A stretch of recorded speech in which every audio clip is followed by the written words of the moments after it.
Hello everybody, my name is Lily. If you're new here, welcome or welcome back to my channel. So today I thought that I would do a little video of all of my 5-star reads, and upon going through this list, I realized I have a lot of 5-star reads, and a lot of these are probably not books that I would currently rate 5 stars, but at the time that I read them, I rated them 5 stars. Actually, pausing for 2 seconds to share my drink of the day, which is actually my drink of 9 p.m. And this is the to-go Coke Zero that I got from dinner. All right, now let's get into the video. So I think I want to start this off with what is currently my favorite book and has held the #1 spot ranking since 2022, and that book is Every Summer After by Carly Fortune. I've talked about this book before. Something about it just really gets me. I think it's because my favorite trope is childhood friends to lovers, and then there's also like second chance romance and like a past present timeline, and like it just has everything, and plus like the beach aesthetic, the small town vibes, like it's everything to me. It's so much everything to me. I own 2 copies. I own the regular and the deluxe. I just love this book so much. This remains my favorite Carly Fortune book and just my favorite book, period. If you don't know what it's about, it follows Percy and Sam. And Percy's family gets a cottage in this town called Barry's Bay. They move next door to the Florex. They become fast friends. We get the point of view from the day that they first met to a couple years of their whole friendship and relationship growing. They have a big fallout, and Charlie and Sam's mom passes away, and Percy comes back for the funeral and reconnects with the brothers.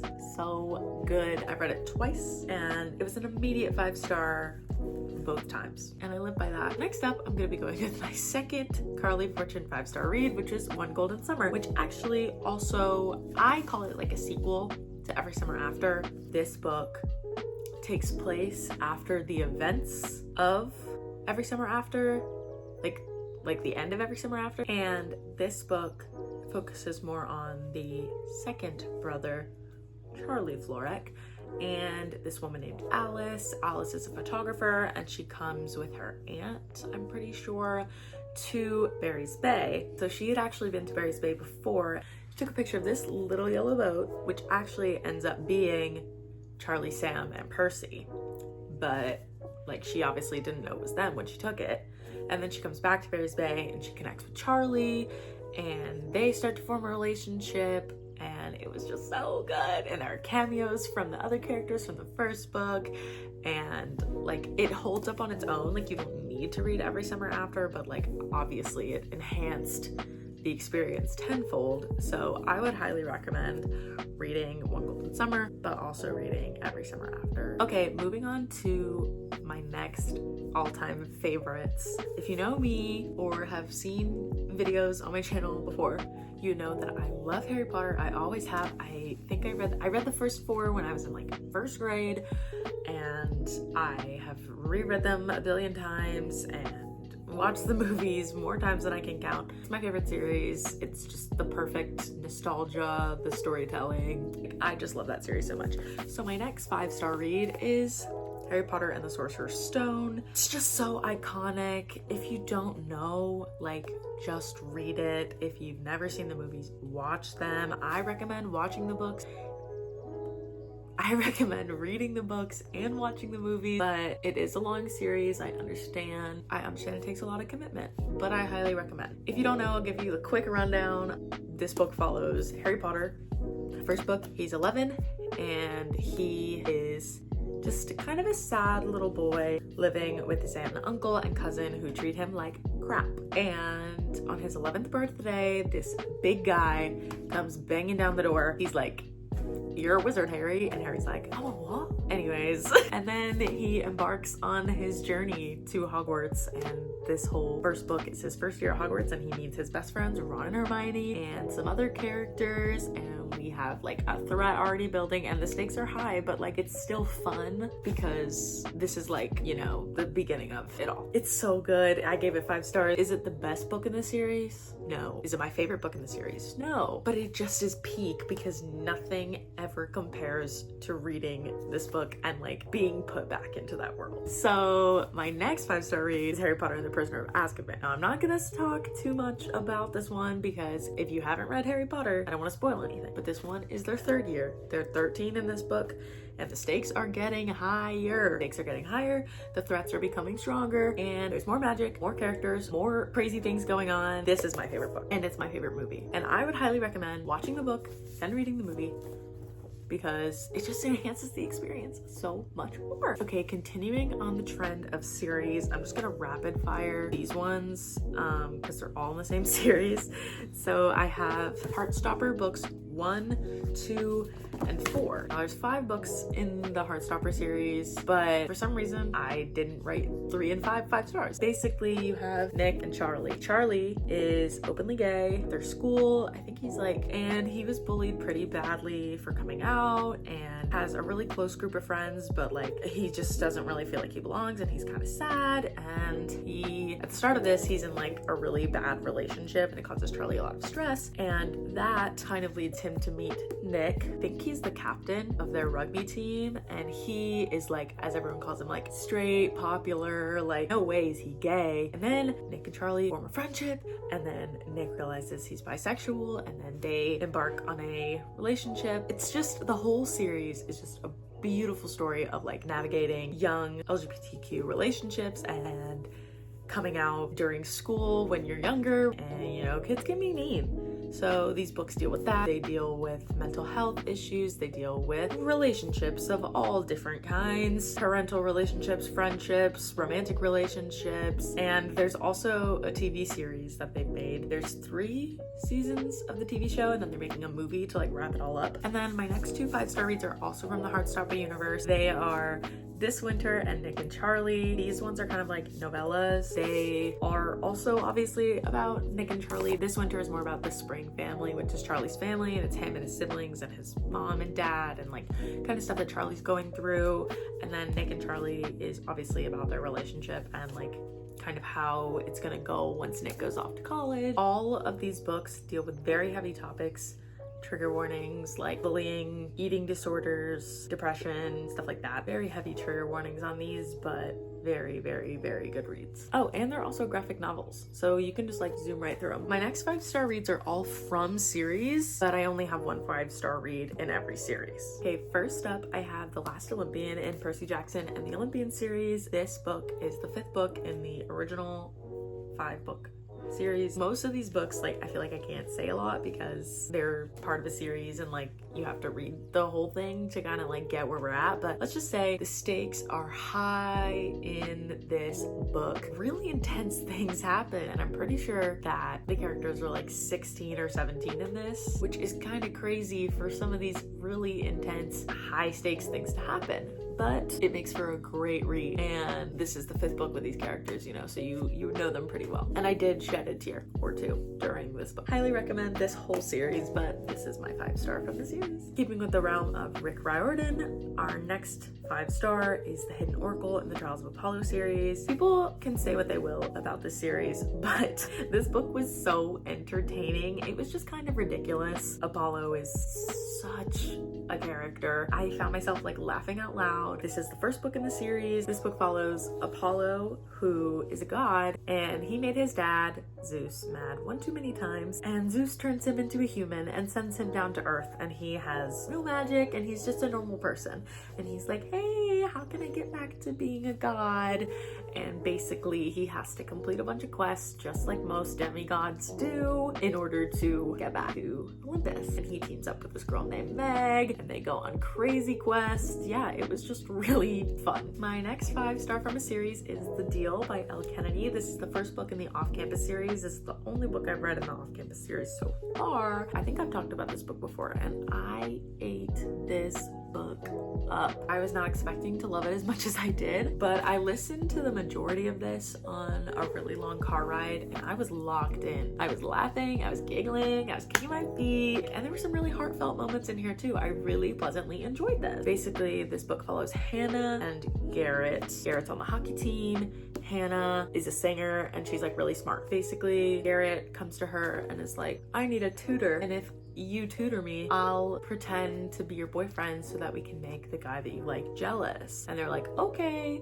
And then they end up connecting on a deeper level and develop feelings for each other, and it was just so good, and I highly recommend.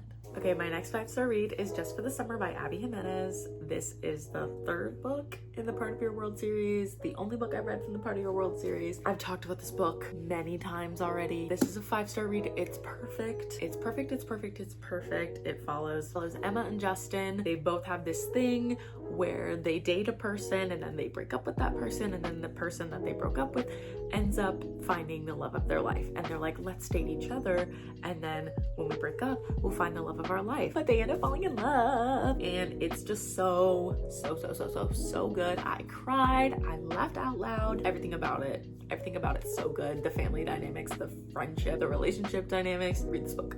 My next 5-star is A Good Girl's Guide to Murder. This is the 1st book in the Good Girl's Guide to Murder series. She's well loved. She's taped up. This book follows Pippa Fitz-Amobi, who is a senior in high school, and she decides for her senior capstone she's going to uncover the secrets of what is believed to be a murder-suicide case back from like I think 5 years prior. And she's like, I don't know, something about it seems weird, and then she starts investigating and finds some weird stuff. Next up, I have Fourth Wing by Rebecca Yarros. This is the 1st book in the Empyrean series, and once again, kind of like with Hidden Oracle, is this book the best thing I've ever read? No. But was it super entertaining? Yes. Okay. I devoured this book. It felt like Divergent with dragons. I love the first Divergent book and movie, and that's what it reminded me of. And if you don't know what Fourth Wing is, where have you been? Because it's been like the hype for the last like 2-3 years. This book is all about Violet Sorrengail, who is kind of like a nepo baby in this world, and she is trying to be a writer at Basgiath War College. Of course, she's sworn to not interact with this other nepo baby, but like nepo baby for like a bad reason. And what does she do? Interact with him. Of course. Oh, and also, did I mention there's dragons? If you read it for anything, read it for the dragons, because you get to hear some of their inner thoughts, because the dragons and riders can like speak to one another. I really like the first one, and it's a great introduction to the series. My last 5-star read from a series is one I just finished literally 2 days ago, and it is Kingdom of Ash from Throne of Glass. I really have no words. In my opinion, there are some books in the series that I felt like could have been split up or could have been condensed, honestly. Like, I felt like not a lot happened.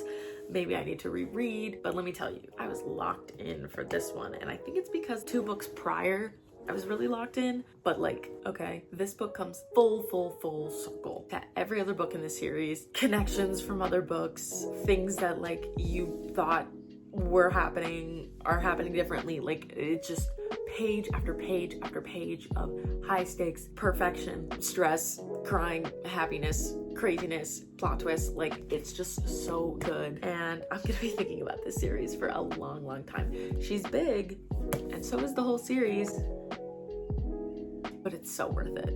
Okay, moving on to my favorite books by certain authors. My next 5-star is The 7 Husbands of Evelyn Hugo by Taylor Jenkins Reid. This is one of the OG book talk books, one of the first books I read when I was getting back into reading a couple years ago. This book, I still think about this book to this day. Follows Evelyn Hugo, who is an actress in Hollywood, and she has decided she wants this woman to write her memoir. And she's basically recounting the story of her life and her time in Hollywood. Obviously, she had 7 husbands, so she's talking about each of her husbands, love she found along the way. I read it so long ago, but it still is like in my brain, and I remember crying. I can't say more because I don't want to spoil it, but like, it's so good. My next book is also by Taylor Jenkins Reid. I don't have a physical copy of it yet, but it's Atmosphere. I've already talked about this book on this channel. Honestly, I think I might like it better than 7 Husbands. It was just so unbelievable. It follows Vanessa and Joan, who are both female astronauts in the 70s or 80s at NASA. There's like this found family aspect with other astronauts and this relationship aspect, and and I don't want to spoil it, so I'm not going to say much more, but it was just so freaking good and I sobbed. Next up, I have my favorite books by Emily Henry. I gave 5 stars to Beach Read and 5 stars to Book Lovers. I read Book Lovers more recently. Beach Read I haven't read since 2022. Beach Read follows Gus and January, and they are both writers. I'm pretty sure they were both rivals in college, and then they reconnect and they both decide to come to this town to write their respective books in. And to spice things up, they were like, let's write a book in each other's genre, because January writes romance and Gus writes fiction, and they're like, let's write a book in each other's genre, and whoever does the best wins the bet or whatever. And like I said, my next 5 star is Book Lovers. So Nora is an agent for authors, and she works really, really hard and is like married to her work. And one of her clients is a really popular author who set her most recent best-selling book in this town. Nora's younger sister Libby is like, let's go to this town. They go take a vacation, and who do they run into while they're there? This guy named Charlie Lastra, who's an editor, and he is apparently like grouch, grumpy man, and him and Nora met one time and they did not hit it off. Nora runs into him and is like, what are you even doing here? They end up having to be forced to work together, and romance unfolds. I just loved it. I loved the banter in this book. I loved the vibe. A lot of people don't like this one. I personally enjoyed it a lot because there was a lot riding on like the sister plot line, and I have a younger sister, so like I got it. Next up, I have 2 books by Lynn Painter. The Love Wager, I rated 5 stars. So this book follows Jack and Hallie. So they each go on dates with other people, and if they don't go well, they like hang out afterwards and they end up chatting a lot more and becoming friends. And then they make a deal to see who can fall in love first. And then they decide to be a couple for a weekend just to like pass off to these people that they're happy and in a relationship. And one thing leads to another, and you can guess where this is going. My next book is Betting on You by Lynn Painter. This book follows Bailey and Charlie, and Bailey and Charlie once again met and they didn't hit it off. And then they meet years later and they start working at the same place and they make a bet. The boys and girls can't just be friends. And then Charlie and Bailey decide to fake date because Bailey's mom is dating someone new and she doesn't like the boyfriend. Charlie will mess things up so that the guy leaves. But of course, the thing that happens when all of these things happen, they fall for each other. I'm realizing now these are kind of really similar. Okay, my last category is standalone books that I have. My first standalone book is The Perks of Being a Wallflower. I have it somewhere, but I didn't know where and I didn't feel like looking for it. So yeah, that book follows Charlie, who is a freshman in high school, and he is writing letters to himself basically throughout the whole book. And it's a coming of age book about navigating high school and friendships and mental health and complicated relationships, and it just made me cry.